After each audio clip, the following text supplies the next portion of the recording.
Hi everyone, can you hear me okay? Yes. Yep, great, fantastic. So my name's Maya Osborne and today I'll be talking about community partnerships in education. Just yesterday I received word that my abstract for this presentation has been approved for me to speak at the Australian Association for Environmental Education Conference. So please just pretend that you're primary school teachers and community partners and hopefully that will increase your engagement.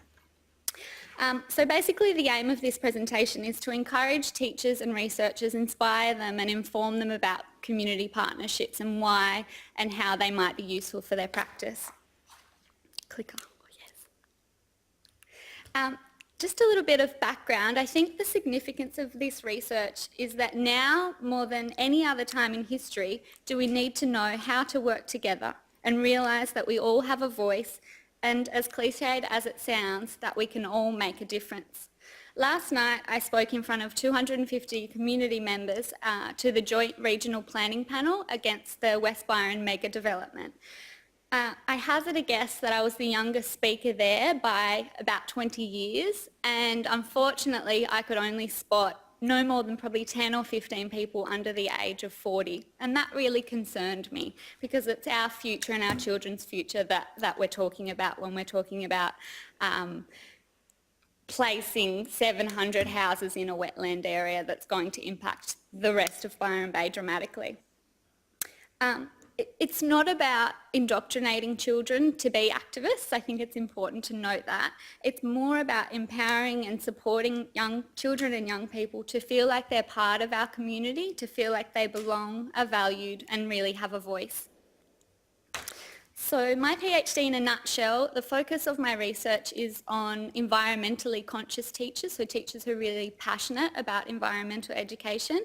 And there are four key areas of my research. So basically why they teach, what and how they teach, how and why they utilise community partnerships, and sharing their practical wisdom to inspire and inform teachers.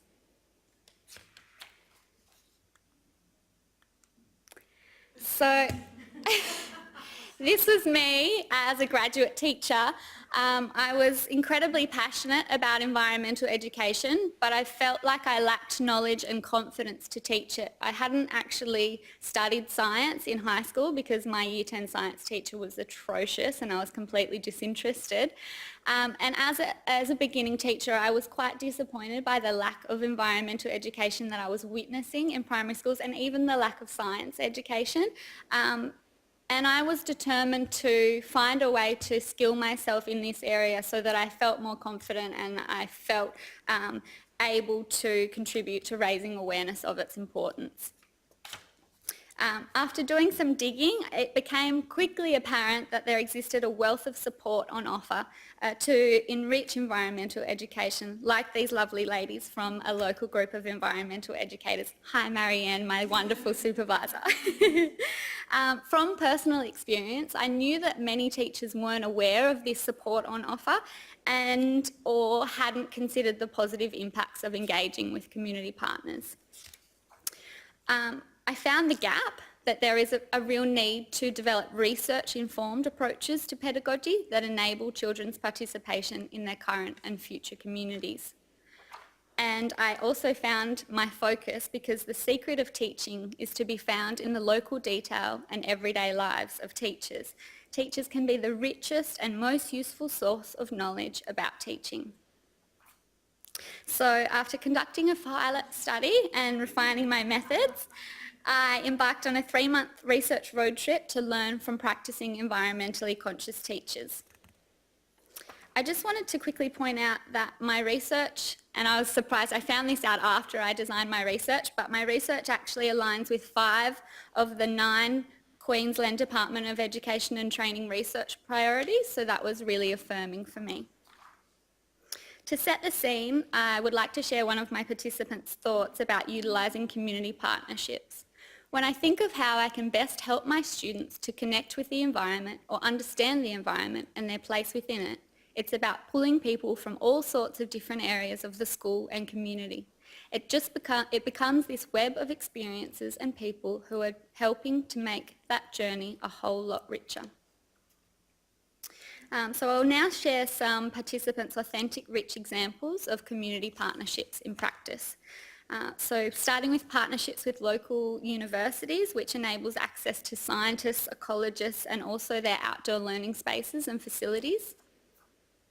Here an Aboriginal education consultant is sharing stories of country, and this generous, knowledgeable man also works closely with schools and environmental education centres to support the realisation of the Aboriginal and Torres Strait Islander histories and cultures cross-curriculum priority. Access to and partnerships with the local community gardens enables children to access the gardens, to speak with and connect with gardening experts, so it's a real opportunity for intergenerational learning, and also connect with animals, because as we know there's a lot of issues around having animals in schools. Visits to the waste transfer facility, not the Tip Jubilee, are made possible through partnerships, and in addition these waste officers run workshops and waste audits and different things with students, and also professional development with teachers.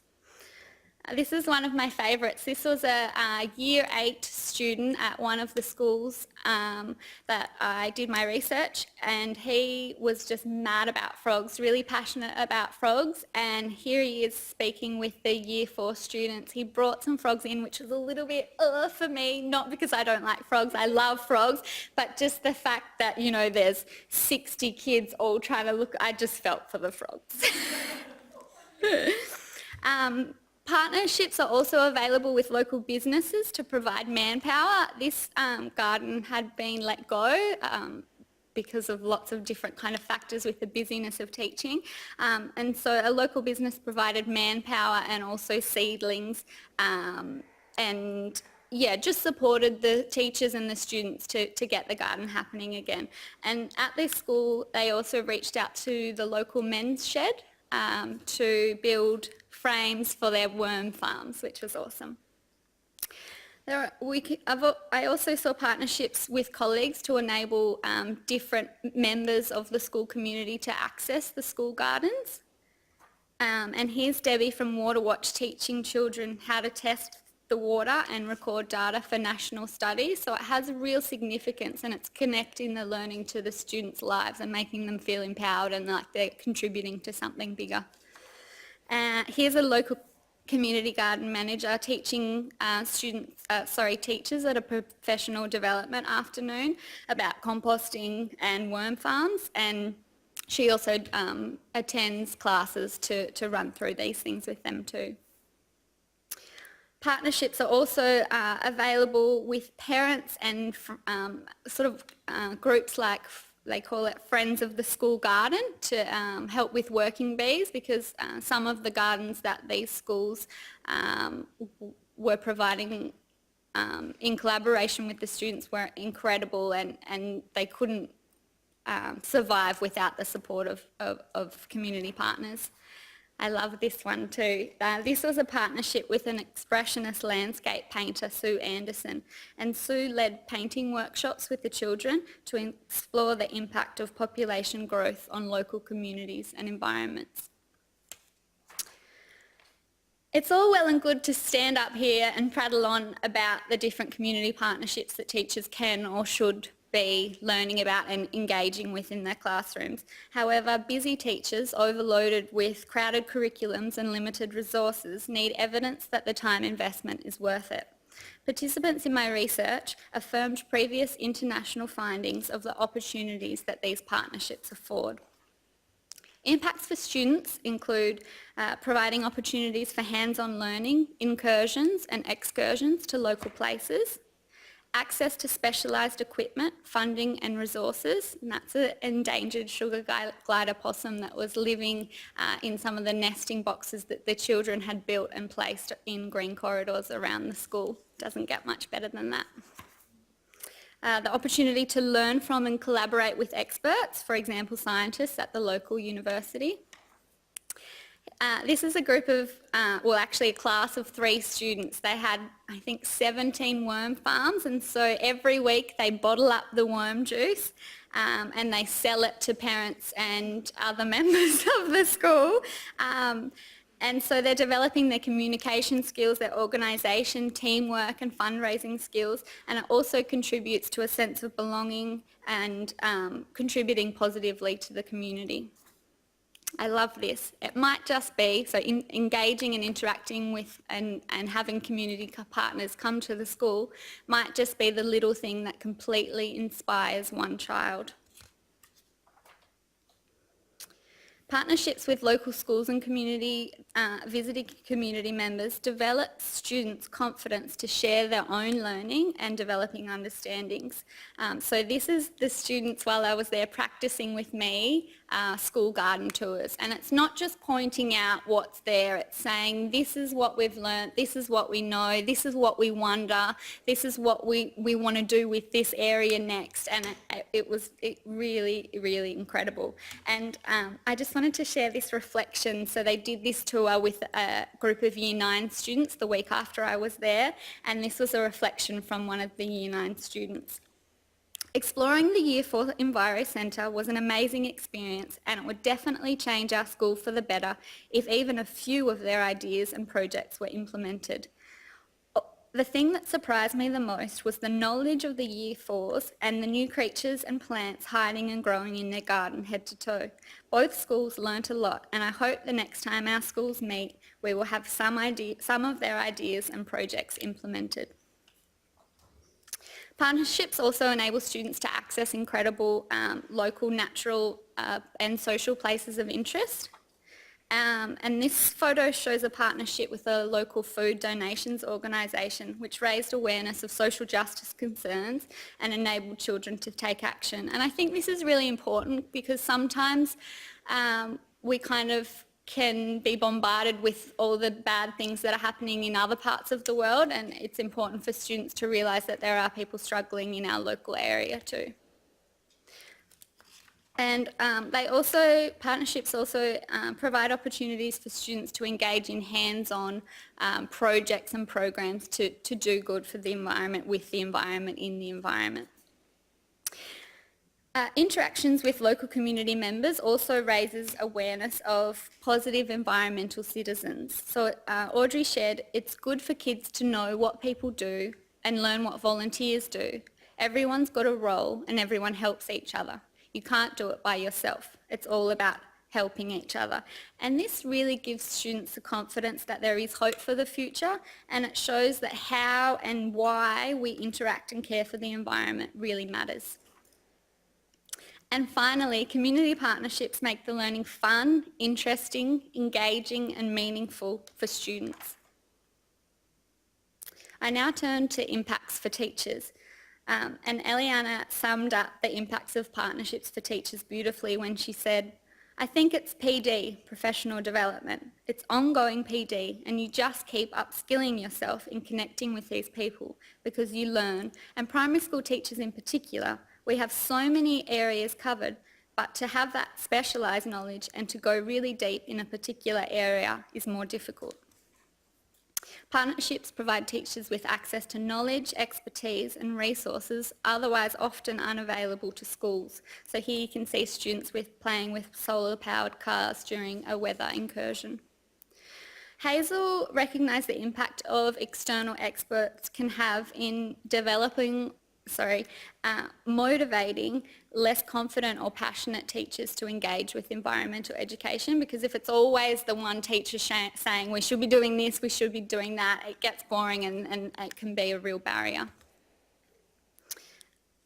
And I think as teachers we always want to know what other teachers are doing. Thank you. And that's what community partnerships provide the opportunity to do, sharing of practical knowledge, skills, wisdom and experience, for example, through teacher gardening networks. And finally, partnerships enable teachers to access support and resources to help them integrate environmental education in their curriculum. Community partnerships inform teachers about the variety of people and organisations that they can call on to get extra help. And the impacts for community partnerships are really around the joy and fulfilment that community partners get from sharing their wisdom and knowledge and experience, but it's also about community partners being inspired by what the children are doing as well. I think it's important to recognise that reciprocal relationship. And Audrey referred to it as cross-pollinating, so helping everyone share the messages. And Eliana shared they're clearly passionate about their field, and if they can spread their message just that little bit further and a little bit wider, surely that's got to be a good thing. And finally, the impacts for the wider community. These partnerships enable people to work together to achieve positive environmental change. And they also encourage deep connection with place, which increases awareness of local issues and really builds a genuine sense of community. So I'll just briefly skim through these because there is a lot of research out there about the challenges to community partnerships, but they're around time, resources, the skills to navigate partnerships, timetabling issues, finding partners. But teachers thankfully shared a number of suggestions and stories and advice around not only overcoming some of those challenges, but also some other insights. And I think it's important to note that some things like time, there's no, solution for that. You just kind of have to manage and navigate as best you can, but integrating environmental education throughout the curriculum is really key to that. It's important to always follow school protocol and reach out to, you don't have to come up with all the answers for community partnerships yourself as a teacher. Parents, students and other community partners have lots of great ideas. Reaching out to local environment and sustainability groups is awesome. And even if you can't meet with the experts of local places, reach out to them and seek permission and access those local spaces yourself. It's important to value, appreciate and thank partners for their time. Don't expect free goods because lots of businesses and organisations do get approached a lot. So it's more, I think, reaching out to them for their advice, and then maybe you might get a few free things. It's important to allocate time each week to work with your students on these community partnerships and environmental programs. And ensure that you're keeping the communication pathways open to ensure that you don't have to keep looking for new partnerships all the time. Rex shared, and I hope this provides or serves as some encouragement for you, that at some point he worked out that all he needed to do was pick up the phone, and you can make all sorts of interesting contacts that last the program forever or as long as you want. It's really easy, and there are a whole lot of people out there who really want to share what they're doing. In summary, these partnerships promote well-being, empowerment, social justice, an understanding of environmental and social issues, and the prevention of problems. And community partnerships, and this is what I love most about them, is that they encourage an appreciation for this idea of radically distributed knowledge production. So valuing the knowledge, skills and experiences of all partners, especially children. Collaboration increases the potential for environmental initiatives to be successful and long-lasting, thus resulting in enhanced community spirit and environmental well-being. You've got to remember that it saves you time in the long run too. It takes longer, but it saves time. You've got to remember, and you've got to get it in your head, that it's worth the effort. Thank you.